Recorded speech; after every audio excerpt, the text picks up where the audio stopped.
Hey guys, so first off, thanks for watching my video, man. I'll go ahead and say that right here at the beginning, just so you guys know I appreciate you taking the time to watch it. I don't make too many videos anymore, I got a whole lot else going on in my life. But yeah, so there it is. So basically, I want to, before I get into this, I think it's really important that I let you guys know the events leading up to this and why basically I'm skull dragging Steve here across the rocks on the basis of some of his claims.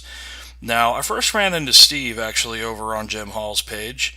I was really looking forward to having a very involved conversation. I like the topic.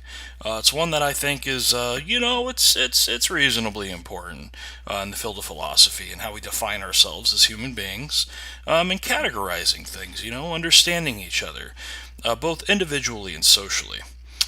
So, I started off with this conversation. I was actually showing Steve some of my proofs, including some coursework. I did make some mistakes in there. I'm not perfect by any means. But basically, in the end, he basically went all Veracundium or Auctoritate on me. And basically, when my argument was starting to really sink in and make sense, and it showed that I knew what I was talking about in regards to this specific topic, philosophically, logically, and etymologically. I could tell he was getting frustrated and basically just, in the end, if you guys go to Jim Hall's page, if you really give a shit, you can scroll down and you'll see basically where he told me that he has a bunch of PhDs he hangs out with, and therefore he is valuable. Now, I don't give a shit. Man, I've already talked to Jim, talked to some of these other guys, some of you guys won't give a fuck, but I'm just an old fucking crusty, salty guy just trying to go through life, for what it's worth. Makes no difference on this conversation. I'm a vet, so I identify with TJ and with Jim. And that's really me. But for the past 10 years, counter theodicy and kind of counter apologetics has been my focus. More so for my internal framework and worldview than anything else. As a previous theist of over 23 years. So I really enjoyed these things. But anyways, yeah, he just came off as kind of like a total dick, and you're gonna see through the entirety of this video that I've made here that I have plenty of academic and philosophical sources that actually align with my position. And, it's one thing for him to say that he rejects them. Whatever. I reject a lot of SEP, which is the Stanford Encyclopedia of Philosophy. Some of it's really good, man, and it is used as reference work at many other schools. But so are the documents and the reference work that I've actually cited in this video. And Steve just outright ignores it, or he calls it personal works or whatever, even if it's the Oxford Dictionary of Philosophy. His prerogative, but frankly, my opinion, that makes him look like a total fucking douchebag. I cede the fact right off the bat that within philosophy there's still kind of an appending to the classical ideology, or the classical definition of atheism being an outright rejection of the existence of God. But over the past 20 or 30 years, that position has changed. There are actually historical and etymological examples of the term actually being used. Like, for instance, the French term athée very much meant, without belief in a god. And, he just doesn't know these things, I think, is what a lot of this comes down to. But yeah, so that's why you're going to see there's a little bit of vitriol, I should say, in this video, and that's fine. The guy might even be a nice guy in real life, but on this topic, he's a complete asshat, and that's pretty much it. But again, thank you guys for watching the video, and I really do hope you enjoy. Quite extensively. So obviously we know, a person who does not believe in the existence of a God or any gods. That's what I'm pulling out of, just Merriam-Webster. Now, like, I know you try not to like put too much stock in like unscientific, like colloquial usages of words. Like that's part of what you're standing on here in your position. Like, and so I don't even want to like belabor that point too much. So basically, what TJ did here was he started by trying to narrow down the definition of the term atheism. He did a pretty good job here, but the problem is I think everybody knows that Steve's going to try to duck and dive and control which definition is actually used, and by using just a standard dictionary, he's actually kind of giving Steve an out. So what I've done here was I've gone ahead and compiled another academic and philosophical resource for your review that actually says pretty much the same thing that TJ is saying here, and definitely delineates the state of agnosticism as knowledge from theism and atheism as an approach to belief. And the two are separate, and Steve is actually being disingenuous here, I think, when basically when he fails to realize this. Yeah, when I'm talking about why I'm an agnostic, right, there are reasons why I hold to agnosticism. And my reasons for my agnosticism have nothing to do with people in Bangladesh. It has nothing to do with what the dictionary says, nothing to do with anything besides my reasoning, right? So my reasoning is pretty simple. Let's talk about the reasoning rather than getting to the definitions. I think doesn't matter. You can hold any definition you want. I like to discuss what people think, what they believe, what their reasoning is for holding their particular beliefs or lack of belief.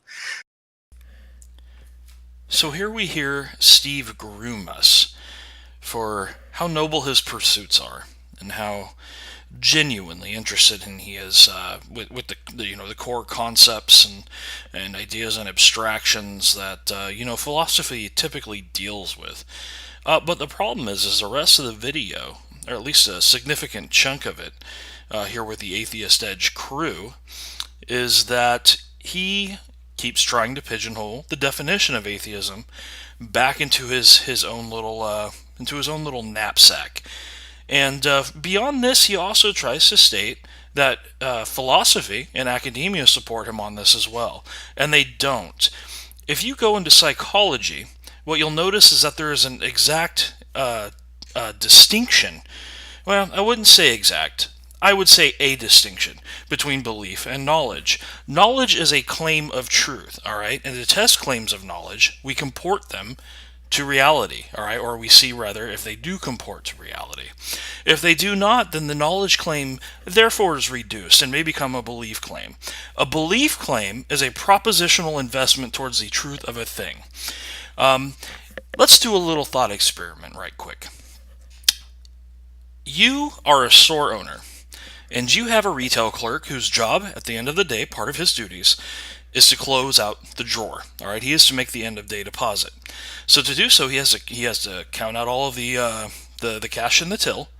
All right, and put it in the safety deposit box overnight or in the safe, and basically, every task that is incumbent upon him to do that to ensure that the funds are recorded properly and they're safely deposited. All right, now you as an owner, you obviously have great concern in the truth of this function being performed properly. All right, so you look at your retail clerk and you say, "Hey, David, did you count out your drawer?" Now David turns and looks at you and he says, "I believe so." What is the thought that actually goes through your head right here? Of course, it's propositional. He's not certain. He's not making a claim of knowledge. He's not telling you that he knows he did. All right? It's a propositional investment towards the truth of a thing. Maybe his memory is malfunctioning. All right? Maybe he's gotten so busy and distracted that he hasn't been able to track much of his actions.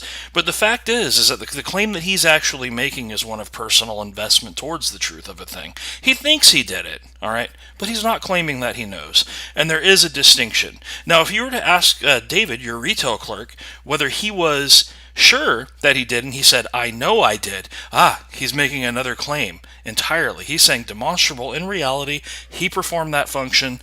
That money is within the safe. So this is a distinction that Steve actually fails to make repeatedly, and he actually does a quick sleight of hand maneuver here a little bit in the future that we're going to go ahead and look at, and I'm going to call him out on it, and you guys can make your assessment So from there. the great debate question has always been extensively is there a God? Does God exist? Right? I think that's kind of the center point of great debate. Would you not agree? Yeah. Correct. So if I ask you that question, does God exist? There's only two direct answers to that question. There's an infinite amount of indirect. Okay, so the disingenuous nature of what Steve just did here, and perhaps he's not even doing it cognitively, he's not aware of it, but what he's doing is he's actually asking you an existential question to which you're supposed to respond with a claim of knowledge. Okay? Now, if you respond with a claim of belief, okay, that isn't a claim of truth or certainty. Okay? And I know we're all going to circle back to the philosophical reality that we can't claim anything for certain. Okay? And that's fine. I'm okay with that. But the problem here, again, okay, is that he, on one hand, acknowledges that the definition of a theist, okay, is one who believes in the existence of a God. Propositional value. And then what he does is he tries to make you guys think that what a theist is actually saying is asking you the question of whether a God exists or not. Okay? Now, you're going to run into all sorts of theists, and as a former theist of 23 plus years, everything from Presbyterian to Fundamental Baptist, I can tell you that you're going to get a huge assortment of answers on this topic. Okay?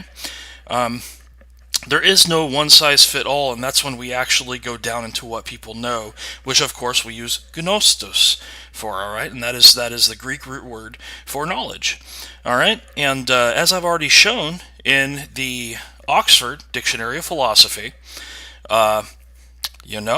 one deals with belief and the other one deals with knowledge. So this is why you're actually seeing an upswelling or an upspringing of agnostic atheists, okay? And that's because they realize that belief and knowledge are separate things, all right? And that the question that you're asking in regards to the belief side of the equation, certainly we can answer with what we believe, but that's still not a claim of truth, okay? And this is where you are utterly, completely, almost dementia level confused. All right, so you really need to stop and analyze, at least psychologically, all right, using psychological tools and using logical tools, that the rejection of another person's belief is not the contraposition. Okay, you're not stating, therefore, that you reject their belief, all right, which is a proposition. Okay, it's something that they're putting a probabilistic wager on. Okay, it doesn't therefore mean that you're stating that they're wrong, merely that they haven't met their burden of proof, and that is sufficient. As per the first definition that I have shown you in the Oxford Dictionary of Philosophy, that states that an atheist is someone who lacks a belief in the existence of a God. Okay? That is not a claim that no gods exist, and it doesn't matter how you try to pigeonhole that. Okay? It's merely a rejection of the claim presented. And that's it. That's all there is to it. So when I ask you, do you believe in God? You're going to say no, would you not? Because if you say yes, you're a theist. Would that be correct? Yeah, I'd say if you answer in the negative to that proposition, or if you say you're not convinced of that proposition, I would say you lack a belief in a God. You're going ahead of me. If I just ask, because I already know where you ask. I don't think you do, actually. I don't think you do. Does God exist? If you answer yes, you would agree you're a theist, would you not? And this is where Steve really lets his pants down. All right. So the thing is he asks you guys prior. He says, if I ask you if you believe if a God exists, then and you say no, then you're an atheist, right? Correct. Yes, that is correct. But then he turns around and he says, in the immediate preceding clip, I want to make sure that he doesn't think that I'm misquoting him or taking him out of context. I am dealing with his claim directly. He states, if you say that a God exists, then you are atheist. Incorrect. All right? A theist is merely one who has a propositional value of a propositionally positive value towards the existence of a deity. It is not a existential claim. Okay, you're not making. They don't. Basically, a theist comes in all sorts of flavors, colors, and varieties. Some of them, they don't know whether their God exists, but they have this very strong belief, okay, which again is not a claim of knowledge, it's not a claim of certainty, all right? They have a claim of belief that their God exists, all right? But they're not going around saying, my God exists, my God exists. Believe it or not, Steve, there are lots and lots of theists out there who comporting with the Venn diagram that I showed you earlier, are not making it a claim of truth. They'll tell you, I believe in my heart that God exists, okay? And they may even try to persuade you, and this is why they do it emotionally all the time. It's almost always an emotional dig or an appeal to emotion fallacy, okay? But the problem that you have here, man, whoo, buddy, you just shit the bed big time. All right, you transitioned from acknowledging that theism is a state of belief and thus atheism is not said state of belief, okay, to an existential claim and what their answer is of it. And that is not what a theist says. All right, now a Gnostic theist, okay, meaning one who claims to have knowledge that a deity exists, will tell you yes, okay? Very big distinction there. Now, if you answer no to that question, and I answer no to that question, there might be different reasoning why we answer no to that question. Is that not correct? Right. Right. You might answer that question no because you just may not have a God belief. You could not have heard of God. You just, like you say, may have listened to the theist arguments and not convinced. That could be your position. Well, it's likely lack of position, but that could be why you would answer no, correct? What Steve is actually saying here is practically a perfect definition for atheism. Now, note his repeated use of the word belief. All right? Again, there's a delineation between belief and knowledge that Steve utterly lacks to comprehend. Okay? And it's his conflation of the two into some sort of hodgepodge boiled brew of philosophical claptrap that's actually stopping him from making the distinction that's necessary to realize what theism represents and what Gnosticism or agnosticism represents. All right, so just let's go ahead and keep checking this out. But I want to place a marker there. See that? How many times Steve says belief on one hand and then presents knowledge on the other? All right. Very important. Let me clarify this because you guys are jumping into things that I'm not asking. Okay. There are two direct answers to that question, does God exist? There's the affirmative, which is the acceptance of the proposition, yes, which is a theist. Then there's the no, right, which could, in this particular case, is that you do not hold a God belief for whatever reason. If you're not exposed to a God belief, they don't have a God belief. I can ask a child and say, does God exist? They have no idea what that means. To them, they're going to answer no, right, for that very reason. Correct? They don't hold a God belief. Okay. Okay, Steve. Again, beliefs are propositions. Okay? Probabilistic investments based off known data. Okay?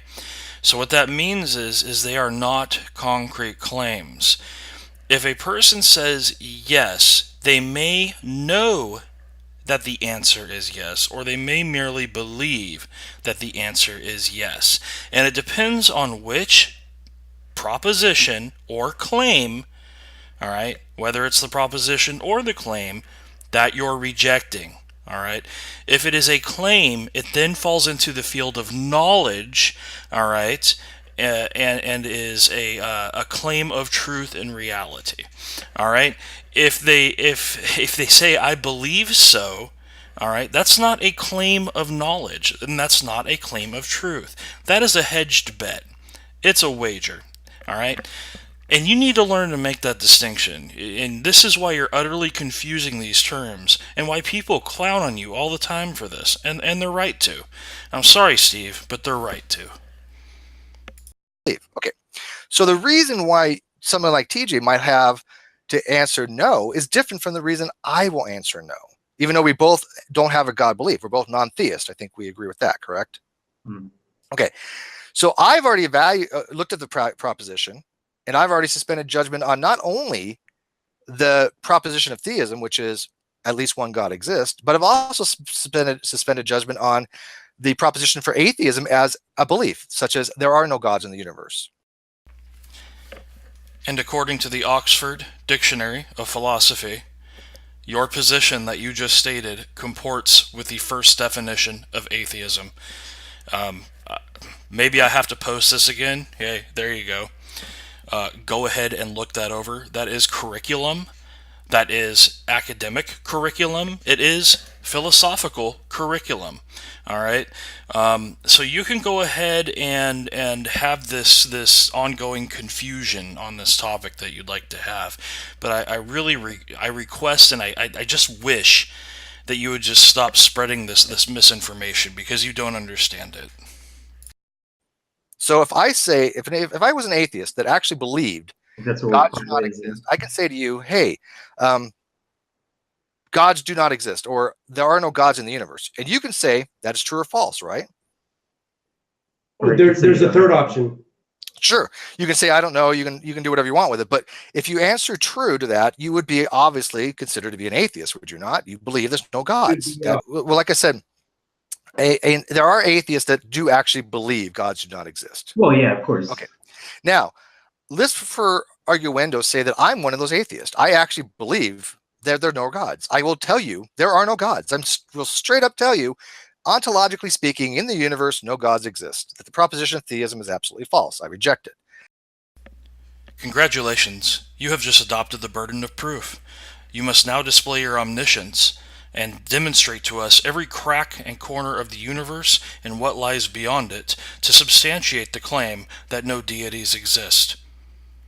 That is how that works, Steve. You can't just hop, skip, and shuffle into, stating that something de facto does not exist, all right, without incurring the burden of proof, all right?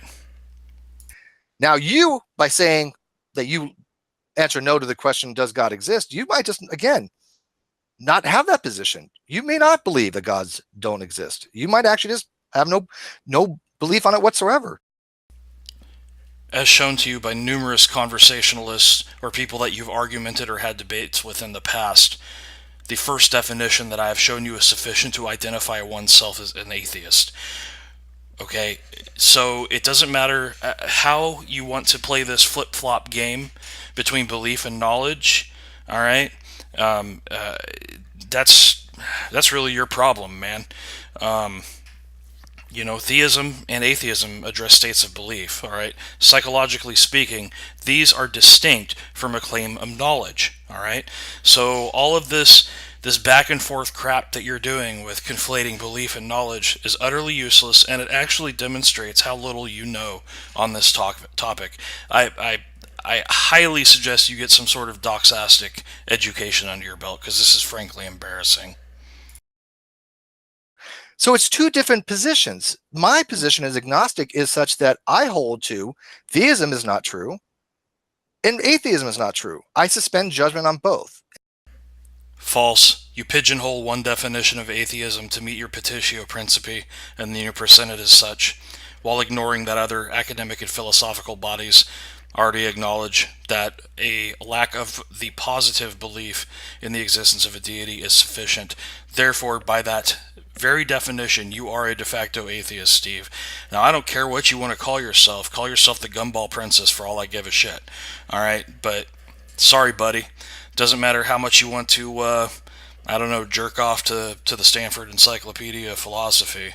But academically speaking, across the entire world, which is significantly larger than you, all right, that both definitions are perfectly salient, they're pertinent, they're accepted. So I don't know what to tell you other than that, buddy. Maybe catch up with the times. Don't know. You're not on a truth claim to either proposition is what you're saying, basically. I think you're redefining atheism, because I understand atheism to be simply non-theism, meaning you don't hold a belief for whatever reason. Right, but unfortunately that's the narrative put out by American atheists and other atheist communities. But in philosophy and formal academics, you will not find a single citation like that. This is where I'm going to go ahead and let you hang yourself, Steve. And I probably won't even reply to the rest of this video, because from this point on, you're just being dishonest. I don't know. Dishonest seems kind of like a weak term, but I'll go ahead and leave it at that. So basically, what you're doing is you're eschewing every other body of philosophy. You know what? First, let me back up, Steve. Let me show you how true objectivity in philosophy works. I admit that within, let's say, Stanford, obviously, and I believe Rutgers, I think Rutgers also adheres to Stanford's definition of atheism. I actually think the University of New York, I believe they adhere to Stanford. This is all off the top of my head, buddy. I'm not looking at Google. I ain't looking at shit right now. All right. However, Oxford and many other Ivy League schools, within their citation and their reference material, reference Oxford and the very books that you have already said are not academic. So you know what, buddy? You don't speak for shit. All right? I'm going to go ahead and put these definitions back up here again. All right? And just let it fly, man. And I'm just going to let it run for about 20 seconds so you can look how stupid you fucking look.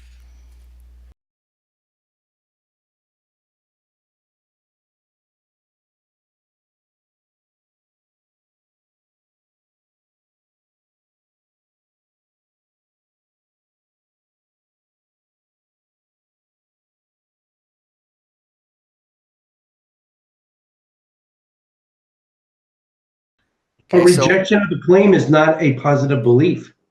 A rejection in philosophy means you do not accept, and you're asserting the opposite. No, it does not, clown shoes. Alright? It does in logic. In formal fucking logic. Yes. Philosophy is more flexible. It's more abstract. Alright? It's able to deal with multiple positions or probabilities, alright, or traits for a given concept, idea, or abstraction. So please, stop conflating the two. Okay, it's not the same, and it's not the same thing. Definition. Well, but that's the major distinction. Isn't that a false dichotomy? Where if I reject what your claim, then something else has to be true. There can't be a C factor. There can't be. Well, no. Okay. As shown before via the Venn diagram, which is a psychological display of the difference between belief and knowledge. All right, beliefs are not claims of truth. All right, so Steve has basically just gone around in circle jerking himself here, and Jim is actually completely correct because he recognizes that a statement of belief is not necessarily a claim of truth. And that's basically it. So belief does not equal T does not equal belief. It's really that simple, but Steve's going to keep rambling on and on here.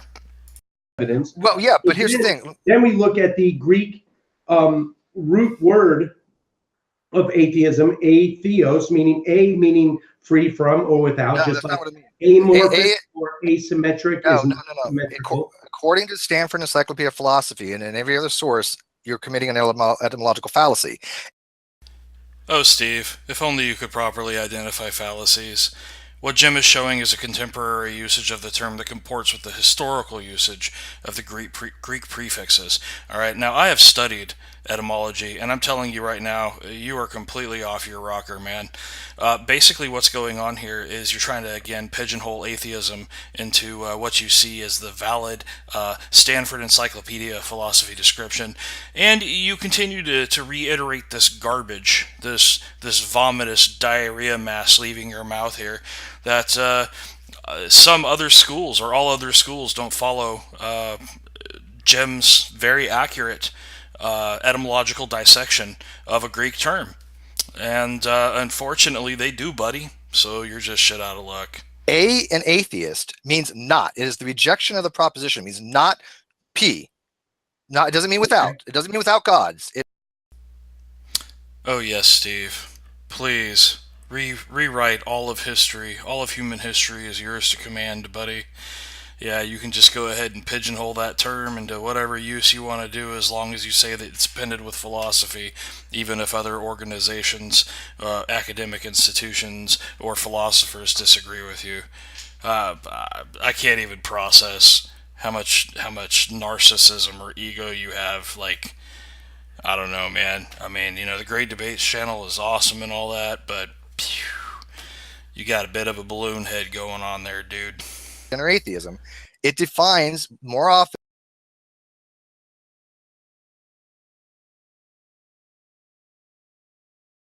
or atheism, it defines more often. So basically, Steve, I'm done with you, man. I mean, you conflate belief, you conflate knowledge, you state things that are patently untrue, you reject other sources of academia and their actual curriculum or coursework. And you've done this several times. Every time I present something to you, even if it's the Oxford Dictionary of Philosophy, you reject it. So basically, you're just a bag of special pleading there, homie. And I guess that's all it comes down to. So I highly suggest for future reference that while you're taking a course, or while you obviously have taken some courses in logic and in philosophy, I'd actually like you to take some psychology as well if you get the opportunity. I think it'd help you out. Especially with understanding the human mind and why belief is necessarily propositional and not a hard claim of truth. Therefore, equating it with T all the time is completely unacceptable. So that's pretty much it for this video. If anybody's got any questions, man, just put them down fucking below. And when I'm not tired, whatever, not busy, I'll get back to you. But I will get back to you. All right, peace. Have a good night, guys. Later.